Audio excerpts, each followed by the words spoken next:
Hello, my name is Grant, and I'm lead pastor at New Song Church, and it's a joy and a pleasure to be able to join you in this way again as we continue in our series called Connect, all about connecting with God and about connecting with other people in various ways. This is the second to last episode. Today we're talking about the subject of mental health. And this is a deeply meaningful subject to me. Firstly, because the people from whom we're going to hear who have some expertise in this area are people who've been part of my journey with mental wellness for some time now. Some longer than others, but one of these people is Marianne Runquist. She is a therapist.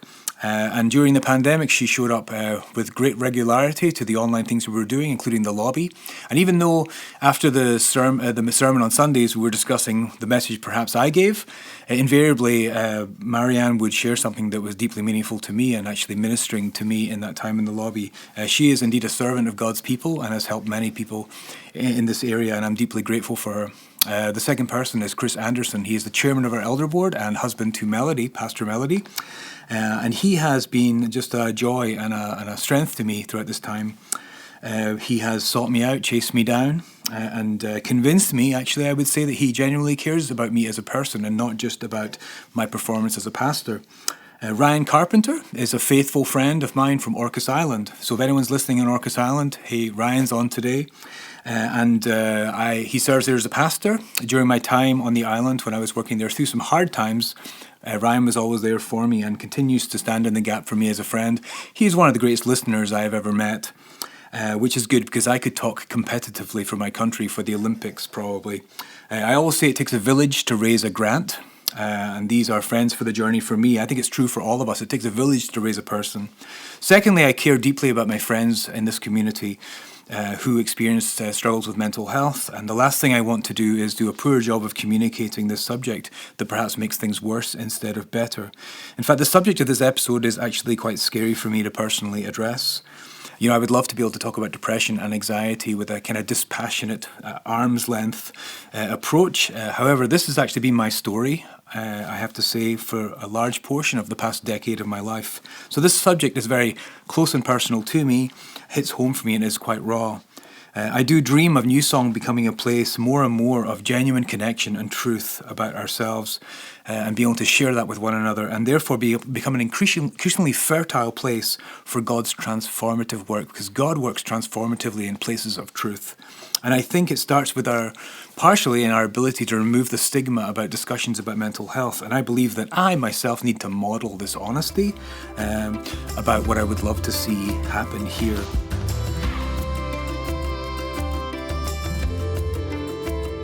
My name is Ryan Carpenter, and I'm the Associate Pastor of Care and Administration at Orcas Island Community Church. I've known Grant and his family for a number of years, and I love you guys. I have been praying for you. I've also been praying for New Song Church, and I will continue to do that. Came to visit you a few years ago, my family and we enjoyed our time together with you and hope to visit again. So thanks for inviting me into this important conversation. The topic of mental health is very important for me. As part of my job here at the church as a counselor. I was trained in narrative therapy and community work, and I love how those two go together. See, oftentimes we meet in a room. It's a safe space. It's confidential. We can open up and share and acquire new insight and new skills and knowledges. But we really need to live that outside of the counseling room into the broader community. And so it's really important that we recognize the value and the importance of having a safe place to talk, but also the importance of the community and the body, and especially the body of Christ. We have a deacon board. We just started a couple years ago, and part of our meeting time was spent studying. And one of the things that we've been studying is this book called Connecting by Larry Crabb. And he was a professional psychologist for over 25 years, and he recognized that the church had stopped being the healing community that it was intended to be. And so he's reminding us as followers of Jesus that we have been given the Spirit of God to help one another, to help our body collective, and to be caregivers. And so that it's not always just the professionals who can help. We can play a role in that. He says that the releasing the power of God through our lives into the hearts and souls of others requires that we both understand and enter into a kind of relating that only the gospel makes possible, a kind of relating that I call connecting. How appropriate, right?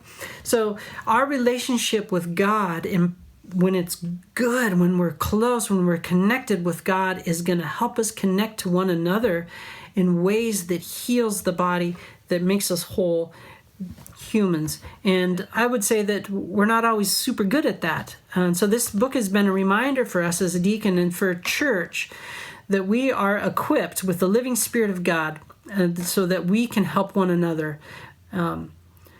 But it's not easy. Sometimes taking that first step is the most difficult. And these last year and a half have been super difficult because we've been disconnected.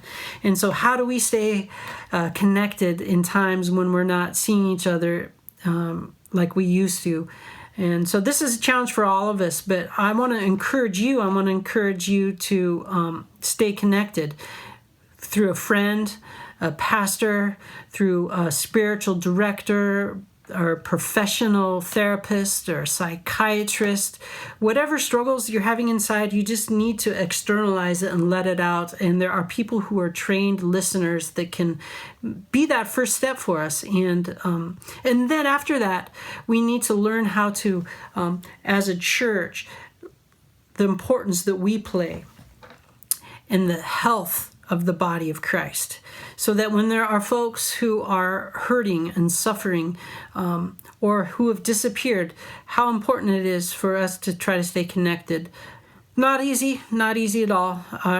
For us that have school-aged children, their disconnection from their schools over this last year, we could see the real challenges that this plays. And my hope is that as our world continues to suffer, that the church, the body of Christ, can be a healing house for all, and that there's room at this table that we can break bread together with our neighbors. I know this is super important for Grant. He's a community-oriented pastor, which I totally appreciate, and so you as a church who are watching this, I encourage you to play a role, play a part. You're part of this the healing body, and especially too, you guys, if you need to talk to somebody professionally, please do so. There's not a stigma involved in it. I'm praying for you. Please pray for me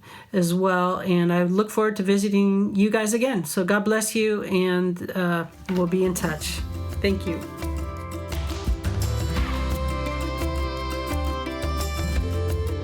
Hi everyone, my name's Marianne Runquist. I have been a part of the New Song community since 1995. In that time, I've been a part of the Confident Kids ministry. I have been a part of a few different variations of what our pantry ministry has been. Also Stephen ministry, and I'm currently on the prayer team. One of the niches that I found along the way also was teaching classes. I've had the privilege of teaching classes on transforming anger, boundaries, and forgiveness. And I would love to get those on the books in the future months to come, so we can again have a chance to have some community building, some time together. The classes are always transforming for the people that participate. It almost becomes a sense of family that we have. And I've enjoyed that so much. So I hope to have a chance to get back to that. I want to talk a little bit about how I view therapy. My profession is a marriage and family therapist. And for me, in my growing up, I love my family of origin, but I didn't get all of my needs met as a child. Had alcoholism in my family, and I was the last of a lineup of children, and my parents were tired. So I kind of spent a lot of my life very alone. And I didn't know any different, but it impacted how I have lived out my adult life. And I have shared often, and the context of teaching classes, that I've struggled with depression. I've had to do some of my own work to heal and to experience some freedom. For me, therapy is a sacred moment. It's a relationship that happens because someone says, I need help, I'm in stress, I've had a hard life, I've had a hard moment, whatever it might be. My child is driving me nuts, my marriage is on the brink of something awful, I'm scared about how my work is going. All of those things. Whenever things get rocky, what do? When we're off balance, we have to grab hold of something. Therapy is a place to grab hold of something, where you have a place to belong, safety, security, someone who can give you the attunement that you are needing at that time. I think when people experience anxiety or depression, when horrible things have happened to them, when life becomes really hard because people they love are doing things that are hard to tolerate or to live alongside, it throws us off balance. What do? We need to hold on to something. Therapy becomes something and a place where you can feel contained and held and stabilized. So I want to talk a little bit about the last year and a half and how it has impacted all of us. Some people look at life with the binoculars and life becomes bigger than it actually is. It's enlarged, magnified. Those are called maximizers. Some people look at life looking through the binoculars backwards and everything is really small. It's not a big deal. Oh well, minimizer. Then there are people that are kind of very reality based and see things accurately.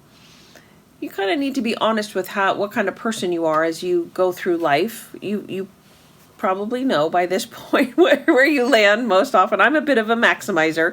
I have a flair for the dramatic, or so that's what I call it. But it gets in the way sometimes because I do make things a bigger deal than they actually are.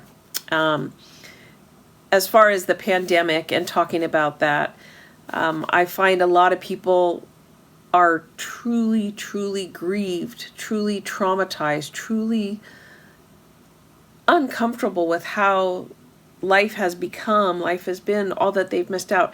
And then there are other people that truly have not felt uncomfortable.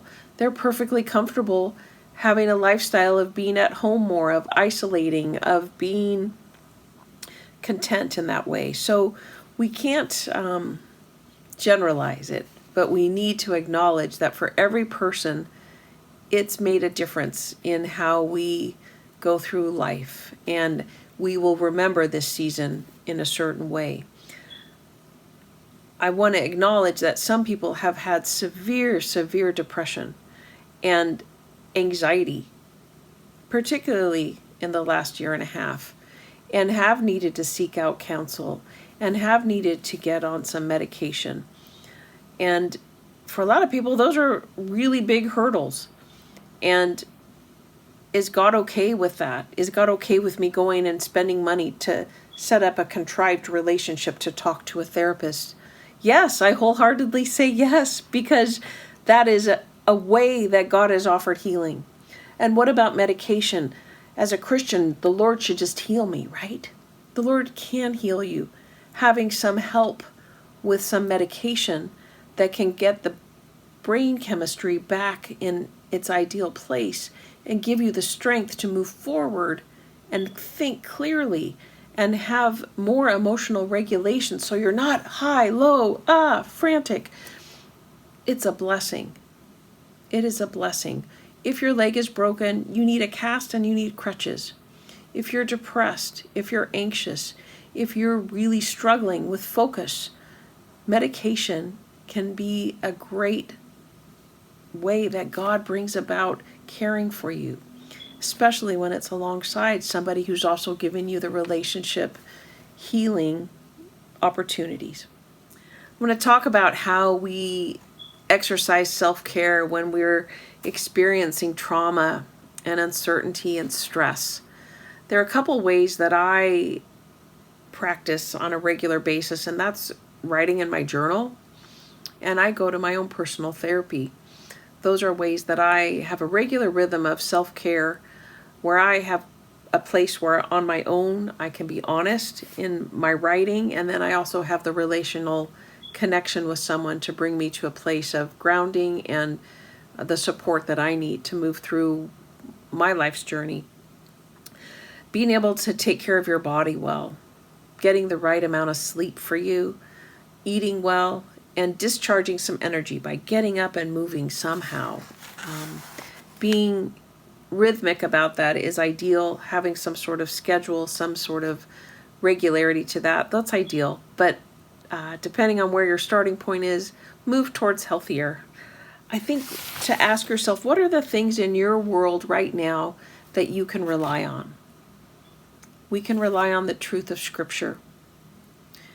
I pray that each of you have at least one person in your life that you can rely on, that will be the friend for you, that will create that safety, that you also avail yourself of things that will help you grow as a person, that you read, that you learn, that you put yourself in a posture of allowing transformation to happen. Life can be hard, and sometimes our pride gets in the way of us asking for help, even of God. Please stop. Be honest with God. Pray. Allow yourself that moment of rawness before Him. Don't be ashamed of the uncomfortable feelings and distress that you might be carrying. Be willing to share that with another person so that they can give you their strength. One of the phrases I really like is, I'm going to borrow hope from you, or I'm going to offer you some hope right now because you can't find it right now in your darkness. I'm going to be calm for you because you are so agitated right now. It's hard. I love that because I think that's what Jesus did often with His disciples. He was the emotional self-regulator, if we can. When they got freaked out and all, He was like the peace, calm. The storm is going to stop. The water's not going to get in the way. I'm going to walk on it. I'm going to feed the people. It's going to be okay.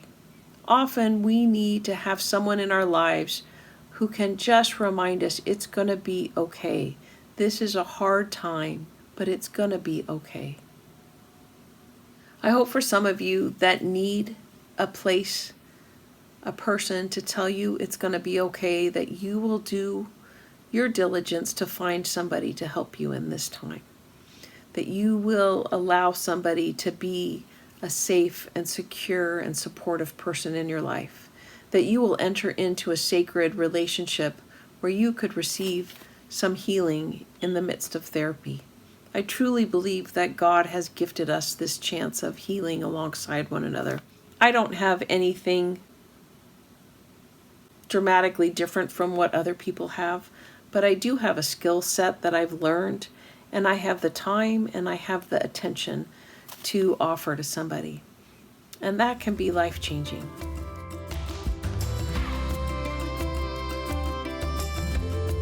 Hi, my name is Chris Anderson. I'm a licensed marriage and family therapist. I've been in practice for about 15 years now, and currently I work primarily with kids, teens, and young adults. I do a lot of work with trauma. I assess for kids and teens who are in crisis. Maybe they're having suicidal thoughts or self-harm issues, or they need like more treatment, like a higher level of care. So I do a lot of that assessment and kind of coordinating that treatment. So that's primarily the bulk of the therapy work that I do. I know that when it comes to issues of mental health or mental illness, that sometimes there's some stigma around them. There's some kind of negative, parts where people may think that it's just something you don't do, you don't talk about, right? Like Why would we focus on going to therapy for depression when we should pray about that more, or we should seek, God's counsel through spiritual counseling? And I'm not saying that those are not appropriate things to do, not at all. Absolutely, those are always the first thing that we should do. We should seek God first in anything that we have going on, whether it be a physical issue, mental health issue, relational issue, But I will say that even though there sometimes is that negative kind of connotation with mental health, the truth is mental health, physical health, they're one and the same. If you have a physical problem or a concern, you're injured, you go to see a doctor. You go to urgent care, you go to ER, you see a doctor, you get treatment, you get medication, and that's the route you go. Mental health is really not that different. When you're struggling with issues and you don't know what to do with it, you can't figure it out, it's okay to seek professional help too, just like you would go to the doctor for something else. So, how I see that as a follower of Jesus really is I see that it's our responsibility of taking care of ourselves too. Just like I said, just like we go to the doctor to get physical care, there's no reason why we shouldn't seek professional help when we need it. There might be times where things are too difficult to manage, and it's really impacting your life in a way where it's hard to get up to go to work, it's hard to go to school, it's hard to function in relationship with people because of things that are just getting in the way. And these might be moments where it would be important to seek professional help, and that includes like seeing a therapist or a professional counselor or seeing a psychiatrist even for medication, because the truth is medication is never like the one thing that's going to fix a mental health issue, but it can provide some help with that too. It may not be the first route that you look at for getting help, but there's also no shame in going that route either. Again, that kind of ties into the ideas that some people may have that, I don't want to get medication, I don't want to get addicted, I don't want to get dependent, I don't want to use that to help myself. But it's no different than, taking Tylenol for a headache or taking some other prescription medication for a medical condition, just like you would for your body. Like, this is really getting the kind of help that your body and your mind need. So if that's something that you look into, there's no shame about looking into medication as well. With some mental illness, it's really just about kind of regulating parts of the brain, and that's what the medication helps with. So I just want to say that I don't see any disconnect as far as mental health versus physical health versus, you shouldn't seek professional help for that. Not at all. What I see as being the biggest challenge over the past year and a half, as far as mental health and well-being in the midst of the pandemic, COVID-19, is really just the way that it's been such a game-changing event across the globe. This is not something that's only affected us here in the United States or here locally in Southern California. This has really affected the entire world to the point where it's changed some people's lives and how they live their lives too. So how has that impacted us as far as people regarding our mental health and our well-being? Well, from the professional side, I've seen a huge spike in anxiety, and that's like the fear of, losing control, the fear of not being in control, the fear of not knowing what to do, that sense that sometimes people can't even speak it into words because it just like it comes out in your body or how you react. Like sometimes it's that tightness in your stomach or your gut, or you feel the tension all over your body and you don't know what to do with it, or you feel like you just can't get your mind to slow down, like the thoughts just keep running and running and running. That's anxiety right there. Also, I've seen a huge spike with depression. And that's, including everything from just low energy, low mood, struggling to get out of bed or sleeping too much or not sleeping at all, losing your appetite, losing interest in things, avoiding interacting with people. I mean, I know that a lot of us have had to cut that short because we haven't been able to interact the same way. But there's also times where you may have the opportunities and you don't want to. And that all kind of falls under the umbrella of depression. Now, with that, one of the biggest things I've seen out of this is the people struggle with isolation.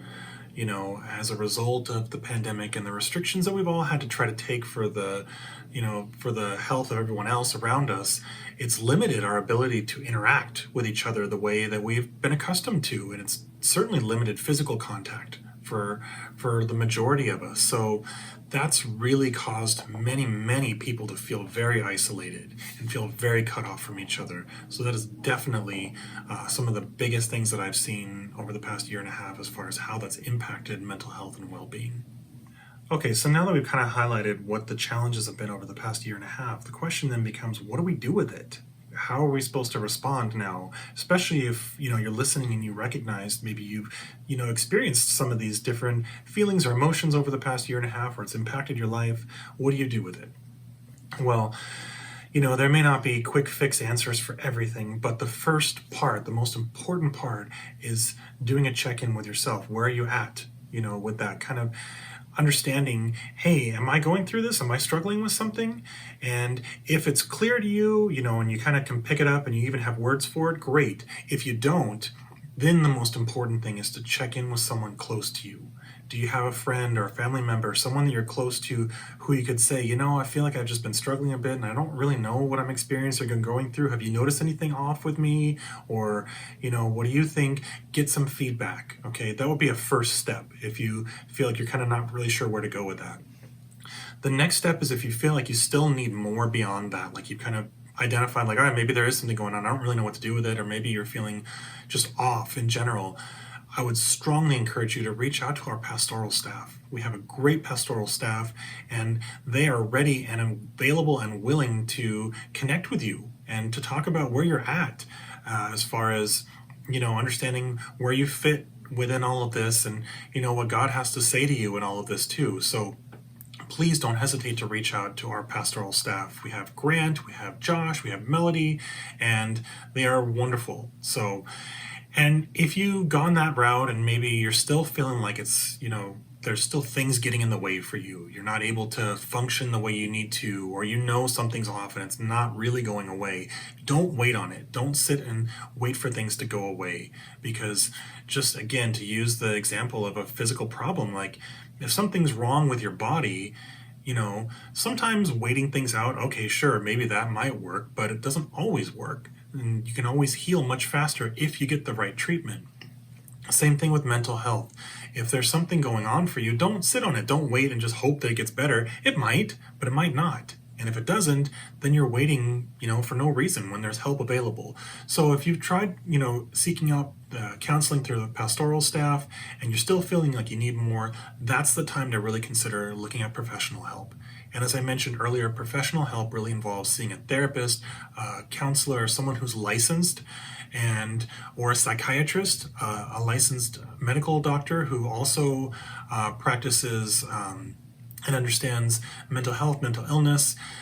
They primarily help with prescribing medication, which, again, I'm not saying that that's the first route you want to go, but sometimes that may be needed in combination with therapy to do some of that work. So let's just give you a couple of practical tips going forward here, because maybe what you need is just kind of something to steer yourself in the right direction with. If you identified with the anxiety earlier that I talked about, that sense of fear, that sense of loss of control, one way to work with that is to find things that distract yourself. One of the difficulties with anxiety is you feel like your mind is always on. You feel like you're running. You feel like you can't stop or slow down or slow your body down. And sometimes you really just need to stop and do something different. Distract yourself with something you want to do, distract yourself with something you need to do that doesn't make the anxiety go up higher. That's one way to deal with anxiety. If you kind of connected with understanding the depression side of it, like the low mood, the low energy, and you're really wondering, how do I pull myself out of this? What do I do with this? That can be tough. I would say that the most important thing for you to do is really try to get yourself up and moving, because if you can do that, that will start to prompt your body going. Exercise is a great thing. If you're not exercising, go for a walk, go with somebody you know, be around people that you know, that you trust. If you're feeling like low like that, don't isolate yourself. Reach out to others, connect to others. So again, those are just a couple of simple, quick things that maybe you can try putting into practice. And again, I can't emphasize enough, please reach out for help. Like I said, the pastoral staff is great. We have a great staff at New Song who are all ready and willing to connect with any of us here. We have the elder board too, and we're ready and available to connect with any of you. So just reach out, and we're really here to help. So And we wish you the best, and just continue on with this journey and know that we're there with you.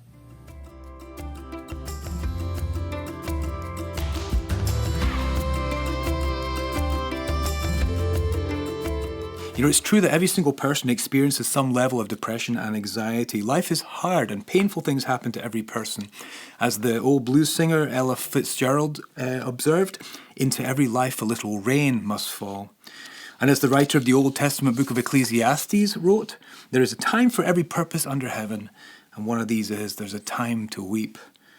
My therapist, I have a therapist now, and she tells me that anxiety is mostly about some fear of future negative outcomes, future fear. And of course, to all of us, the future is unknown, so some degree of anxiety is normal. Depression, she tells me, is when you already believe that there is somehow no hope. It's a sense of current despair. Things have not gone the way we hoped, and so sadness is a natural response to that. But for some of us, these feelings and afflictions are a steady companion, and they rob us of our joy and our confidence and our motivation and even our self-worth. Well, secondly, add to this the landscape of the Christian faith and a church culture, and it can make it much worse for sufferers of depression and anxiety, leading them into dizzying descents into darkness of shame and guilt and anger and desperation. There's something called the prosperity gospel, and I think many of us would say that this is not a good doctrine. And it's really about the sense that those who follow God will be rewarded with wealth and health. And I think we'd say that that's probably not a true representation of God, except in many ways it has become woven into the culture of the church, perhaps in America or even just in the West. For example, saying if you were holier or you prayed more, read your Bible more, served more, sinned less, you would not be depressed. These things would not be happening to you. And that is a story as old as the Bible itself, when Job had his friends and he was struggling and they came with those very words, you must have done something wrong to deserve this. That God rewards obedience with joy. Joy can come from obedience for sure. So unfortunately, sometimes the very thing that's supposed to bring comfort to us in our afflictions, the presence and the power of God, seems most absent precisely when we most need it. C.H. Spurgeon, who was a 19th century English preacher who suffered from debilitating depression, there are stories of elders coaxing him to come out from his study to preach in his church. That incredible man of God, and he wrote that spiritual sorrows are the worst of mental miseries. So I'm sharing my story today, not for the sake of sympathy, although that is perhaps a good human response, nor for some kind of personal catharsis. I don't want to use you as my therapist, but rather in order that some who listen might find themselves feeling a little less alone, lonely, isolated in the midst of their own pain, and perhaps a little more seen and understood. There are no easy answers. But there is the possibility of recognition, empathy, presence, honesty, love, and companionship. I've always considered myself to be a relatively stable, happy-go-lucky person. I was a happy child, mostly happy through my life. However, back in 2018, as I was finishing up seminary, at Fuller Seminary, I'd been troubled by this growing discomfort in my belly, kind of a symptom of something. And it had been bothering me for a few years by that time. And then in January of 2018, several very painful events all occurred, and they all happened in quick succession. Firstly, our beloved dog Ben was put to sleep after a short battle with lymphoma. My wife's cousin dropped dead after a sudden heart attack. A really good friend of my wife's and someone who I knew well took his own life. And a dear colleague at work discovered he had a potentially fatal skin cancer that had the potential to take his life and leave his wife and his little toddler son alone. And add to that the workload of seminary and 14 plus years of relentless pastoral ministry without really a break. And it really caused a really difficult time for me. I began to actually fixate on my abdominal pain, and my fear and anxiety began to ramp up in ways I'd never experienced before, actually to the extent that I ended up in the emergency department. I took myself in there 3 times in 1 week, and on the 3rd time, they persuaded me to talk to a therapist. And that was a good thing, but I found myself in this dark place, and immediately I began to feel all sorts of emotions and have this all kind of self-talk and thoughts. For example, this kind of thing doesn't happen to me. I'm a happy type of person. This can't really be depression or anxiety, or I'm a can-do person. I can overcome this, or if just my circumstances would change. It's just circumstantial. or even more so because of my role as a pastor, to start to think that God is punishing me because I'm a sinner. I must have done something wrong, and this is his righteous judgment, or even to the point of perhaps there isn't even a God. Perhaps I've been making all this up. And then sadly, even just thinking like I'm actually sick, there's something really wrong with me, it's going to lead to terrible things. I'm going to become an invalid, bedridden, I'm going to lose everything I love. I'm going to be confined to a life of pain and suffering. My wife is going to leave me. I'm going to be all alone. And these were unshakable fears that I was having. It was a battle in my mind. And I started to realize that no amount of willpower or positive thinking was just going to fix this or remove these persistent thoughts. In the midst of all of this struggle, my wife and I, Rana, were considering this move down to Southern California to step into the role of lead pastor at New Song. And everything about my circumstances at the time seemed to be saying this is a bad idea. Every circumstance and prayer and conversation, however, was pointing to this call to San Dimas as being something that God wanted to do.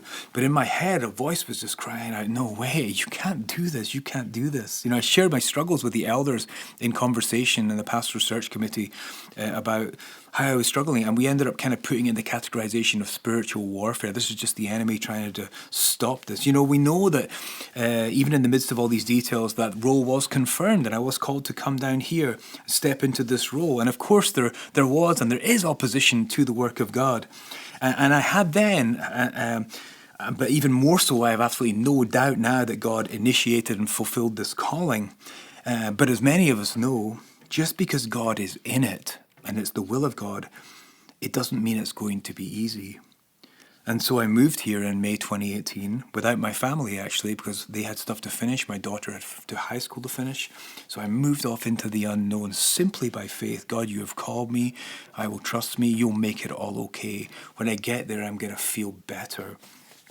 So I was lonely. I was away from everything familiar. No family, no friends, no roots, no history, no understanding of the culture. Sleeping in someone's spare room and trying to start this job, this role. There's a couch in my office, and in those early weeks, a few times, I just curled up on the couch, holding my pain and trying to understand what it was supposed to be telling me. And I had no idea what was going on, but I was the lead pastor now. I was stronger than most people, right? I was a pioneer of faith, a man of unflinching spiritual nerve and steadfast faith, boldly going where mere mortals would not dare to go.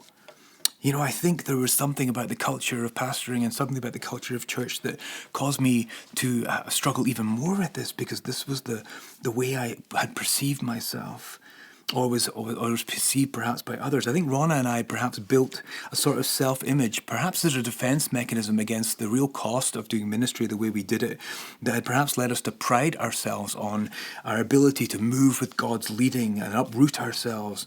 And that perhaps also we believed that, even though this was hard at times, this obedience would generally equal joy. We would experience this sublime happiness and joy and fulfillment. As the hymn goes, trust and obey, for there's no other way to be happy in Jesus than to trust and obey. So easy to sing, and it becomes a formula somewhat.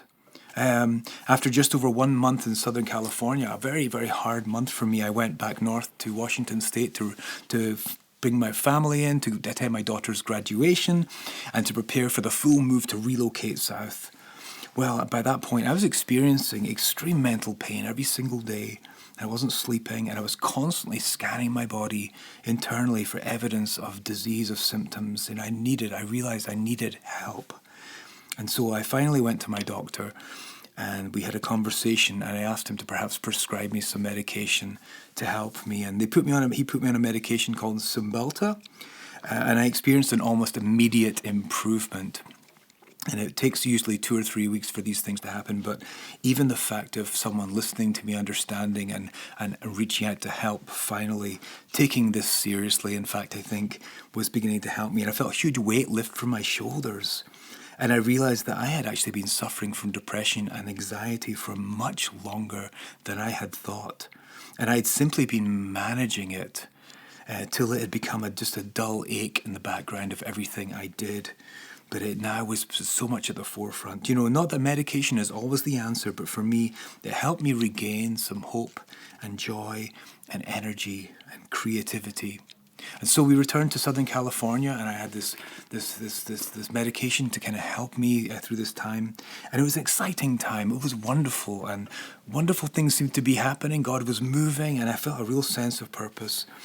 And after just a year or so, in the fall of 2019, I actually tapered off that medication because I felt so much better.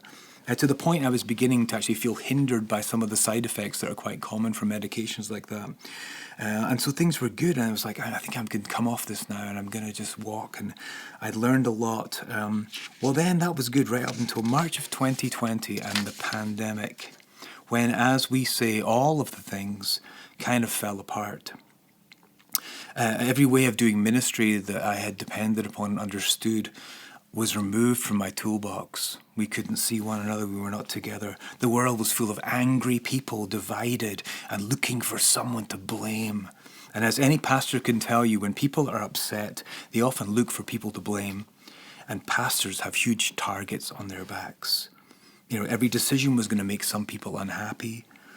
People leaving without a word of goodbye, or maybe with some parting shot of truth as they went, and it cut me deeply. Good people, though, good people, godly people, potentially good reasons to leave, but it still hurt immensely. Every pastor encounters sporadic challenges and hurtful things, but the pandemic led to this just concentration of a rapid happening of these hurtful, painful things. And I'd only been here for less than 2 years when this happened. I had a lack of longevity and rootedness here, and I think it compounded everything. Why would anyone trust me? This past year or so has been the hardest of my life. I have experienced such a degree of shaking, of shame, of a sense of a lack of confidence, and with a vengeance, I think this depression, this anxiety returned to me again, and was beginning to once again be this constant noise in my head of these voices, this noise, not literal voices, but a sense of negative self-talk. You should be stronger. Stop being such a whiner. This doesn't happen to me. I'm a strong person. I'll just get better when the circumstances changed.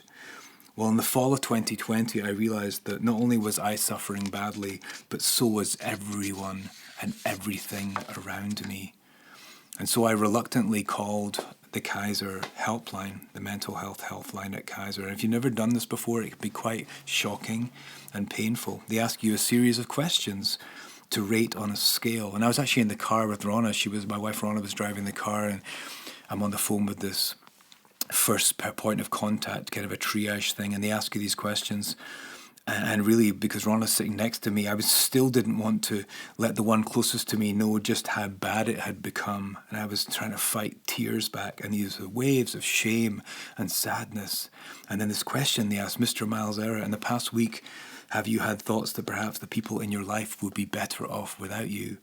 Never, sometimes, often, or most of the time, or all of the time. And I realized at that point that I was in a really dark place. And that began, though, a conversation and a process that I can see now that God was deeply involved with. Through a very kind of miraculous set of circumstances, I found a therapist who turns out to be a believer and a very wise lady.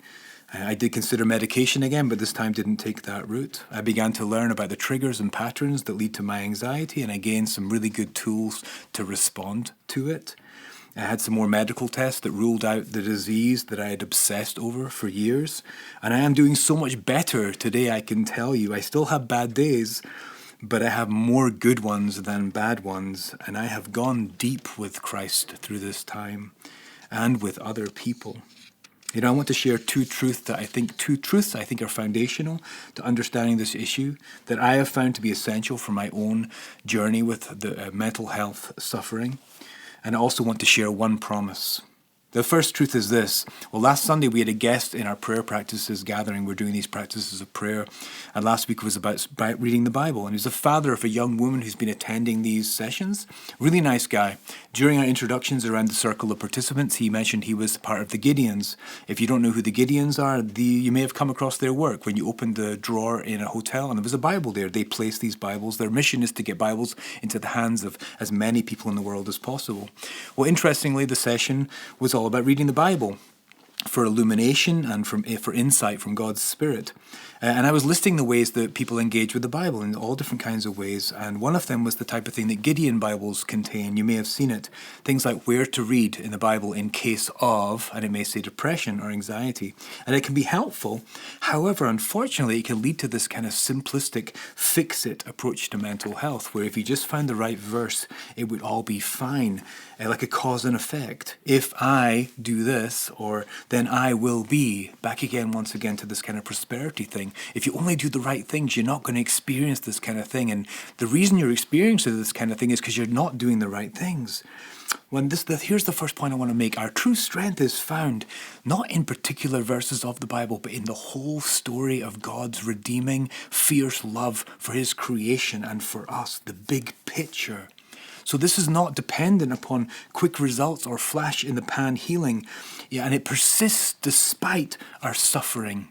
God's love and grace steps into our suffering, and we can find a place for it in the truth of the gospel and the kingdom. And what the gospel ultimately tells us is you are okay today. You are okay today. That you can be secure in God's love in the midst of your circumstances, and you can be okay tomorrow. I was thinking about the Apostle Paul, who struggled, it seems, greatly with depression, with anxiety in the midst of his ministry. And in Romans 8, he writes this, "Who shall separate us from the love of Christ? Shall trouble, or hardship, or persecution, or famine, or nakedness, or danger, or sword?" And I might add, shall depression or anxiety? As it is written, "For your sake we face death all day long. We are considered as sheep to be slaughtered." And then he says, "No, in all these things we are more than conquerors through him who loved us. For I am convinced that neither death nor life, neither angels nor demons, neither the present nor the future, nor any powers, neither height nor depth, nor anything else in all creation will be able to separate us from the love of God that is in Christ Jesus our Lord." That's the first thing I want to share. Jesus said, think about today, for it has enough evil of its own. You know, AA, Alcoholics Anonymous, has this mantra about a day at a time, and it really has its roots in the gospel. As Jesus said, each day is enough. You know, in a way, we are all addicts in recovery in our fallen nature, and the trouble that we face today is enough for one day. We should be able to take it a day at a time and think about the big sweep of the story of redemption. That is our hope. That is our hope. The second truth is this. A few months ago, our staff were meeting via Zoom, and I was having a really challenging time at that point with my mental health, and I think it was showing. So I just came right out and said it right there. I said, you know, I'm sorry. I'm really struggling to keep afloat today, and I want to apologize that it's splashing on you guys because I was being a bit short, a bit grumpy or whatever. Well, the two other pastors that we have in New Song, Pastor Josh and Pastor Melody, were actually on Zoom, but they were in their offices at the time.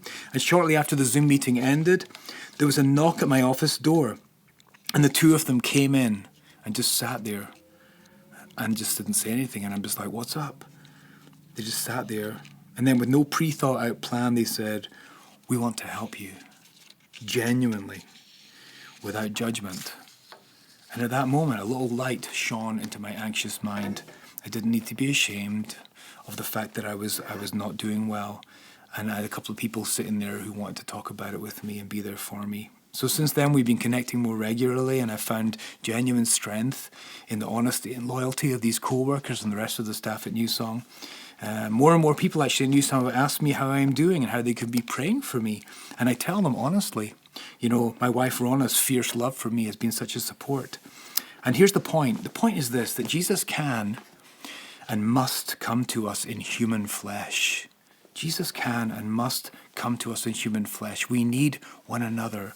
It's a primary place to find strength through these times. You know, the first thing that God himself says is not good. After a catalogue at the beginning of creation about saying this is good, this is good, this is good, this very first thing that he says is not good is it is not good for humans to be alone. It is not good for humans to be alone. So, two truths. We've got to think about the big sweep of the Christian story and the story of redemption and keep reminding ourselves and telling one another about it. The second thing is we should not be alone. So two truths, here's the promise. The promise is that at New Song Church, we're going to take this issue very seriously. We will take you seriously. We will refrain from throwing out platitudes and easy answers in response to people's suffering. We will cultivate fierce love and expectant prayer and faithful community with all of our strength. We will seek to share resources and teach truths that take into account the full range of human experience. And our worship will open up the space for lament as well as for praise. And we will always hold out the ultimate hope that is found in Jesus Christ alone. And you will not be alone. Let's work together for one another, to step into one another's stories, to offer the hope that we find in Jesus, and to fiercely love one another in these difficult days.